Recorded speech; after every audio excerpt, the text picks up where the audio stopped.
Open your delivery app and scroll. Burgers, sushi, wings. It looks like an endless choice. But what if I told you those local spots don't actually exist? Many operate as digital brands, running out of the same industrial kitchen spaces. This was marketed as a $1 trillion food revolution, backed by the founders of Uber and the biggest names in Silicon Valley. But the future of food just hit a $100 billion wall. Today, we're looking inside the ghost kitchen graveyard to see why the most expensive experiment in dining history is quietly vanishing and putting pressure on the very apps that made it possible. To understand what went wrong, you have to start with the math. Because the restaurant business, despite how it looks from the outside, has always been fragile. Traditional restaurants are difficult to scale for investors. Rent is fixed, staffing is expensive, and the dining room itself often sits empty for most of the day. From an efficiency standpoint, it's a poor use of space. You're paying for square footage that only generates revenue a few hours at a time. And in a world driven by optimization, that starts to look like a problem waiting to be solved. That's where Travis Kalanick enters the story. After leaving Uber, he shifted his focus to food, not restaurants themselves, but the system behind them. Through CloudKitchens, he began acquiring large amounts of underused real estate, abandoned warehouses, industrial zones, and parking lots, places most people would never associate with food. But that was the point. These spaces weren't designed to be seen. The idea was simple. Remove everything that makes a restaurant feel like a restaurant. No dining room, no front-of-house staff, no expensive location. Just kitchens. Efficient, scalable, hidden. The model worked like this. Provide the space, let operators run multiple food brands, and rely on delivery apps to bring in customers. On paper, it looked almost perfect. Then, 2020 accelerated everything. Lockdowns forced dining rooms to shut down, and almost overnight, the traditional restaurant model became a liability. But ghost kitchens were built for that exact moment. There were no seats to close, no customers to turn away, just orders flowing in through an app. And that's when the money followed. Billions of dollars poured into companies like CloudKitchens and Reef Technology. Not because investors suddenly cared about food, but because they saw something bigger, a chance to control the infrastructure behind how food moves. At that point, it wasn't really about cooking anymore. It was about logistics, distribution, and data, turning meals into something predictable, optimizable, and scalable. For a moment, it felt inevitable, like the next evolution of dining had already arrived. But there was one assumption behind all of it, something that seemed small at first, but turned out to be critical. Food isn't just a product, it's an experience. And that's the part no algorithm has been able to fully replace. Because at the end of the day, you can optimize delivery and you can optimize cost. You can't really code a better steak.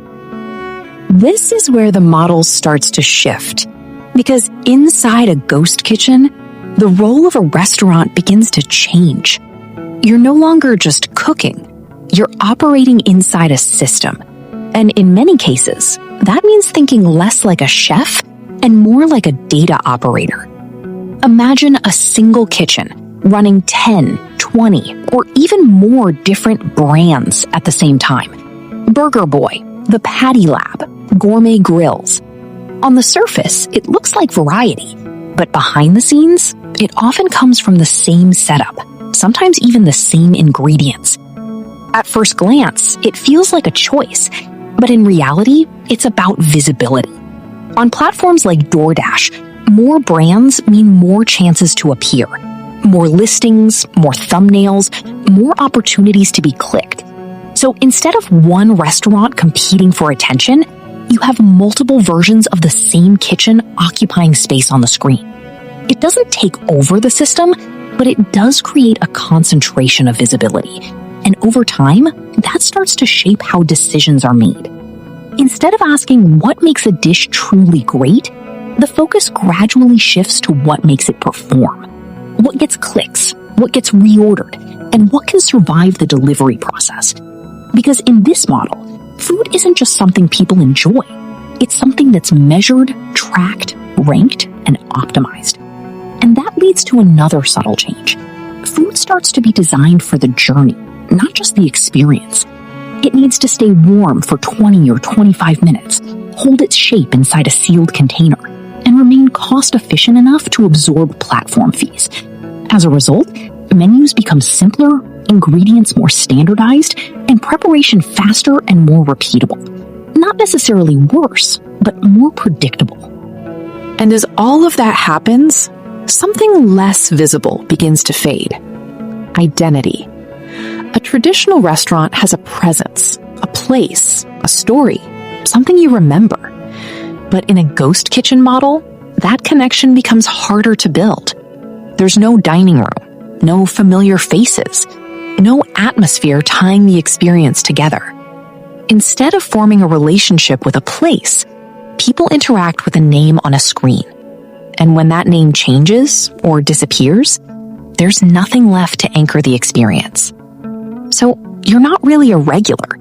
You're a user, scrolling, comparing, choosing again. And when every option starts to feel interchangeable, the food becomes easier to forget. And when the food becomes forgettable, the brand becomes replaceable. Which means the system doesn't just produce meals, it produces options. Endless options that, over time, start to feel exactly the same. Now we get to the part that really determines whether any of this works. The money. Because while the idea behind ghost kitchens sounded efficient, the economics underneath it tell a very different story. This is where the model starts to face real pressure. Let's break it down simply. Imagine you place a $10 order. Before the kitchen sees anything, a significant portion, often around 30%, goes to delivery platforms like UberEats or DoorDash. That immediately brings the total down to about $7. But that's just the beginning. Inside these apps, visibility isn't guaranteed. If a brand wants to appear higher in search results or stay competitive, it often has to spend on promotions or sponsored placement. Without that, visibility becomes much harder. So another portion, sometimes around 10 to 15%, goes into marketing. Now you're left with roughly $5 to $5.50. From that remaining amount, the actual cost of running the operation begins. There's the packaging, specialized containers designed to keep food warm and intact during delivery. There's labor, cooks, prep staff, cleaning, then rent and fees paid to the ghost kitchen operator, along with utilities, ingredients, and day-to-day operational costs. By the time everything is accounted for, margins become extremely thin. In some cases, they disappear entirely, and in more difficult situations, they turn negative. Which leads to a counterintuitive problem. Normally, selling more should improve a business. But here, more orders can actually increase financial pressure instead of relieving it. Because every additional order still carries the same platform fees, the same operational costs, and the same structural limitations.